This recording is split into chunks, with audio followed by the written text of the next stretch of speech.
Vy ste dnes napísali blog, ktorý už má veľkú čítanosť a v podstate je to taký návod, že ako sa zachovať, keď bude horšie.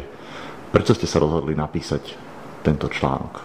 No, pozrite, politické elity v Bruseli sú absolútne bezradné, to je jednoducho holý fakt, ktorý si treba priznať, napriek tomu, že títo ľudia majú krízový summit za krízovým summitom a 2 roky zachraňujú euro, tak všetko je čoraz horšie a po 2 rokoch zachraňovania eura sa nachádza euro v tak vážnej kríze, že už je dobré pamätať aj na svoj vlastný majetok. Preto som sa rozhodol dať niektoré odporúčania, ktoré si myslím, že keď ľudia sa budú podľa nich riadiť, tak nemajú čo pokaziť. A aké sú tie odporúčania, ak by ste ich mohli zopakovať? No tak treba sa zamyslieť nad tým, tí, ktorí sú v tej pomerne šťastnej situácii a komfortnej, že majú peniaze na účte, že tieto sa môžu znehodnotiť, čiže prvé odporúčanie sa týka toho, že čo spraviť s hotovosťou. Potom ale treba sa aj zamyslieť nad tým, že keď niekto má budúce príjmy, ktoré plynú napríklad z nájomných zmluv alebo z pracovnej zmluvy, čiže aj tí ľudia, ktorí žijú od výplaty k výplate, majú čo strátiť a spravia dobre, keď sa budú snažiť urobiť určité opatrenia. Takisto potom je otázka, že v čom držať majetok, či naozaj v peniazoch alebo v niečom inom.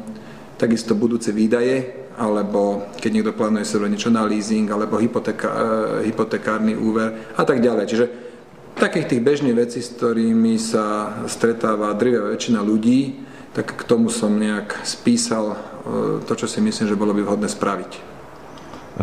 Ešte mi tak napadá, že častokrát nám tu v Bratislave vyčítajú, že my si tak myslíme, že všetci sú ako my na tom Slovensku, ale niektorí ľudia sú ako by chudobnejší od nás, že naozaj nemajú že nič, že jediné, čo majú, je príjem, ktorý že ráno chodia do práce a večer sa z nej vracajú a každý mesiac dostanú nejakú výplatu.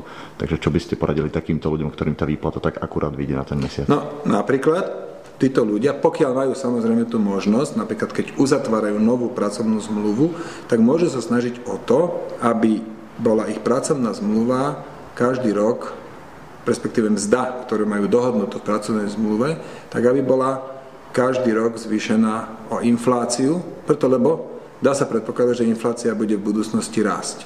Netvrdím, že toto je všade možné, že sa to vždy podarí, ale tam, kde to možné je dobre to urobiť, keď človek nechce, aby mu inflácia zožrala, vyššia inflácia, aby mu zožrala časť jeho výplaty.